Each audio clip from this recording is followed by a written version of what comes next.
आज की स्पेशल जो हमारी कवरेज है वो इस एक टॉपिक के ऊपर है कि क्या सिर्फ इंडिया में ही 50% टैरिफ का लॉस है या फिर यूएस में भी उतना ही लॉस है इन सब चीजों का। और आपको ये भी बताना चाहूंगी कि कैसे अगर ये चीज नहीं होती तो इंडिया जो अब बनने वाला है वो शायद ना बन पाता। जी हाँ, सबसे पहले शुरू करते हैं कि भारत के ऊपर 50% टैरिफ लग चुका है यूएस की तरफ से। जी हाँ, और इसके श्रेणी के अंदर काफ़ी सेक्टर्स आ रहे हैं। सबसे पहले टेक्सटाइल की बात करते हैं, फिर आपका फिशरी, एग्रीकल्चर, ऑटोमोबाइल और आपका फर्नीचर, ज्वेलरी, ये सारे सेक्टर्स इसके घेरे में अब आ चुके हैं। इसमें क्या और कैसे होने वाला है, इस पे थोड़ी बातचीत करते हैं। सबसे पहले तो मैं आपको बता दूं कि यूएस और भारत का ट्रेड कुछ बहुत हद तक काफी बड़े नंबर में आता है। जी हाँ, इंडिया इस टाइम पे क्या कहते हैं यूएस के साथ 87 बिलियन डॉलर का ट्रेड करती है। और मैं आपको बताऊं, अगर एक्सपोर्ट ट्रेड की बात की जाए तो इंडिया का 2.2 जीडीपी यूएस से ट्रेड करने पे डिपेंड करता है। जी हाँ, इतना बड़ा मार्केट है यूएस के अंदर इंडिया का।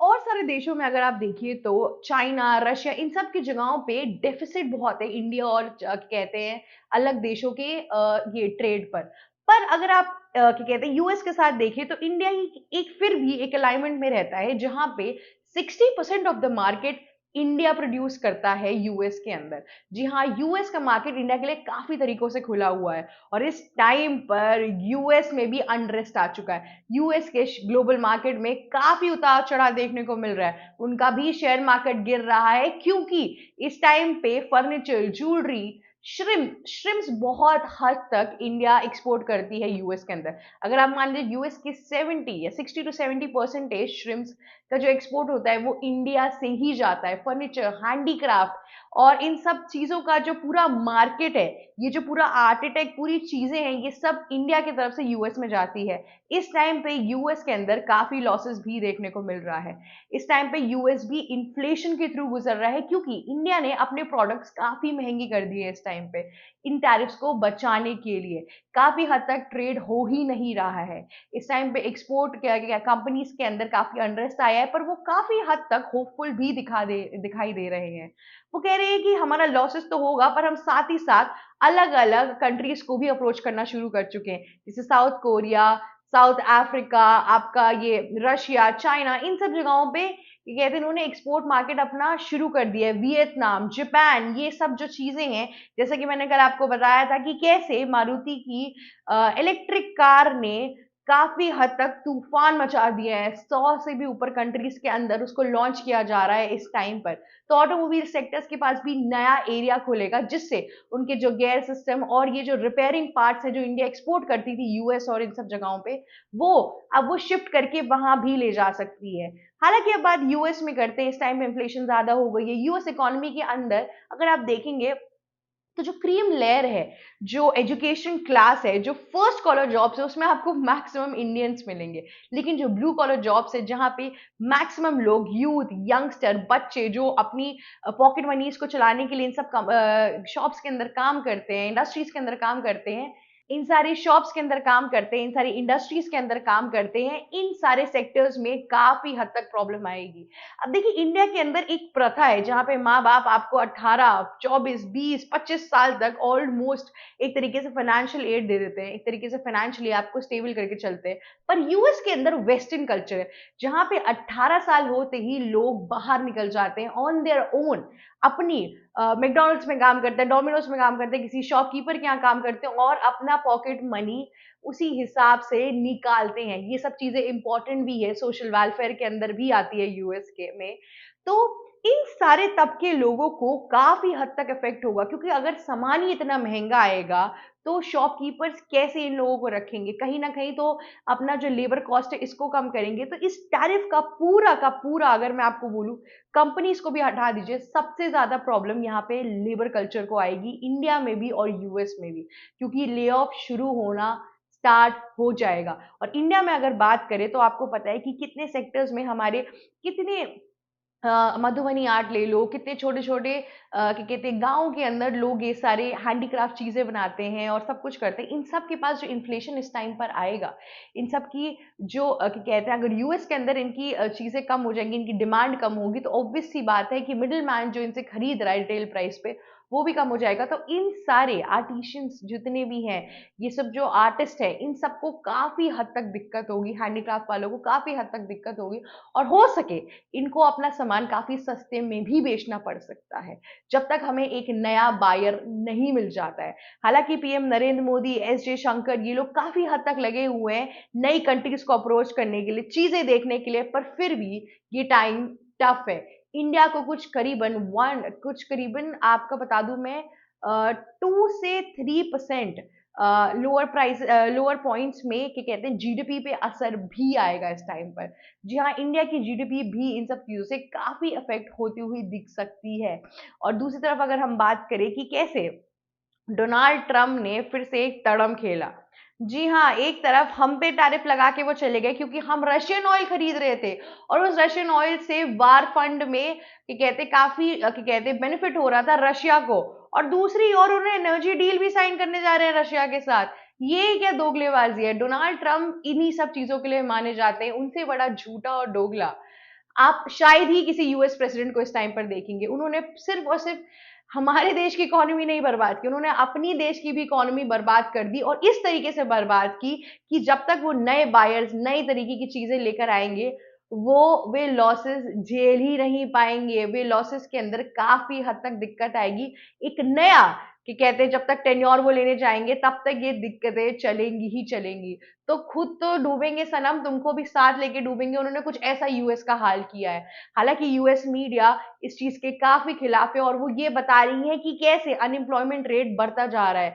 अभी हाल ही फिलहाल में यूएस का पुराना डेटा अगर आप देखिए, तो उसमें अनएम्प्लॉयमेंट रेट राइज़ होता हुआ दिख रहा था। लोगों के अंदर उत्साह खत्म हो रहा था काम करने का, चीज़ें करने का और इस टाइम पे इन सब चीज़ों के बाद तो और भी ज़्यादा इन्फ्लेशन और भी ज़्यादा अनएम्प्लॉयमेंट आने की पूरी आपको बता दूँ अंदेशा है, क्या कहते हैं यूएस के अंदर। सेकंड पॉइंट जहाँ पे अगर हम बात करते हैं कि इंडिया को और क्या-क्या परेशानियाँ देखने को मिलेगी। सबसे पहली चीज़, चाइना के पास भी काफ़ी सरप्लस में प्रोडक्ट्स होते हैं। मतलब वो काफ़ी नई-नई चीज़ों में अपना हाथ डालता है, काफ़ी नई-नई चीज़ें बेचता है और वो भी चीपर दाम पे बेचता है। ऐसा भी नहीं कि उसपे हाईली टैरिफ इम्पोज़ कर देगा, चीज़ें करेगा। अगर भारत 18 में बेच रहा है, तो वो 20 में बेच देगा, 21 में बेच देगा। तो ज़्यादा आपको बताऊँ ज़्यादा इसमें इन दोनों में मार्जिन कम होती है। तो इस टाइम पे चाइना क्या कहते हैं ग्लोबल मार्केट के लिए इस टाइम पे काफ़ी बेनिफिटेड हो सकता है। काफ़ी लोग उसको चुन सकते हैं क्योंकि इंडिया तो अपनी चीज़ें काफ़ी हद तक एक्सपेंसिव कर देगा। तो उसे खरीदना काफ़ी मुश्किल हो जाएगा। तो इंडिया को इन सब चीज़ों का काफ़ी हद तक ध्यान देना पड़ेगा कि कैसे, क्या और कब करना है इंडिया को। दूसरी ओर अगर हम बात करें कि अब इन सब चीज़ों की तो हमने बात कर ली, इसके आगे अब क्या होने वाला है? इस टाइम पे इंडिया को क्या-क्या स्टेप्स लेने चाहिए? सबसे पहले तो उनको अपने नए पार्टनर्स को काफ़ी जल्दी रेडी करना चाहिए और एक्सपोर्ट शुरू कराना चाहिए। जैसे Japan, Vietnam, south Africa in सब कंट्रीज़ के अंदर जो ये बातचीत हो रही है, रशिया और चाइना की तो हमने देख ली है। साथ ही साथ अभी 31 अगस्त को नरेंद्र मोदी जी भी जाएँगे चाइना, जहाँ पे विज़िट होगी, ट्रेड टॉक्स होगी। जब वांग ही आए थे तो भी काफ़ी बातें हुई थी, तो इन सब चीज़ों को लेके अब ट्रेड पे फ़ोकस करना चाहिए विद चाइना और अपना जो डेफ़िसिट मार्जिन है चाइना और इंडिया के बीच का जो उनका है, इसे कम करना चाहिए। ट्रेड में जो इक्विलिब्रियम मेंटेन नहीं है, इस पे फ़ोकस करना चाहिए इस टाइम पे इंडिया को। दूसरी ओर हम ये भी देखते हैं कि कैसे इंडिया को इस टाइम पे संयम मेंटेन करना चाहिए। इंडिया को इस टाइम पे अपने एक्सपोर्ट इंडस्ट्रीज़ पे सब्सिडीज़ देनी चाहिए, अपनी टैक्सेस कम करने चाहिए। काफ़ी हद तक एक फाइनेंशियल एड भी देना चाहिए और डोमेस्टिक मार्केट को कैसे बूस्ट करना चाहिए इस टाइम पे, कि इन सारे एक्सपोर्ट कंपनीज़ के पास पैसा आता रहे क्योंकि यूएस की कंपनीज़ ने तो बिल्कुल मुँह मोड़ लिया है लोगों से। अब इस टाइम पे काफ़ी दिक्कतें हो रही हैं। इतना महँगा 50% टैरिफ के साथ इंसान क्या और कैसे ले लेगा? ये एक बड़ा मुद्दा बन चुका है इंडिया के सामने जो काफ़ी दृढ़ होके खड़ा हुआ है। सेकंड पॉइंट इस टाइम पे जहाँ पे इंडिया सोच रहा है कि इंडिया के जो एक्सपोर्ट मार्केट है वो सोच रहे हैं कि वो काफ़ी महँगा कर देंगे चीज़ों को और फिर बेचेंगे। तो इसमें थोड़ा-सा अगर वो बेटर प्ले करें तो इसमें ये कर सकते हैं कि डिस्काउंटेड रेट पे सामान बेच सकते हैं।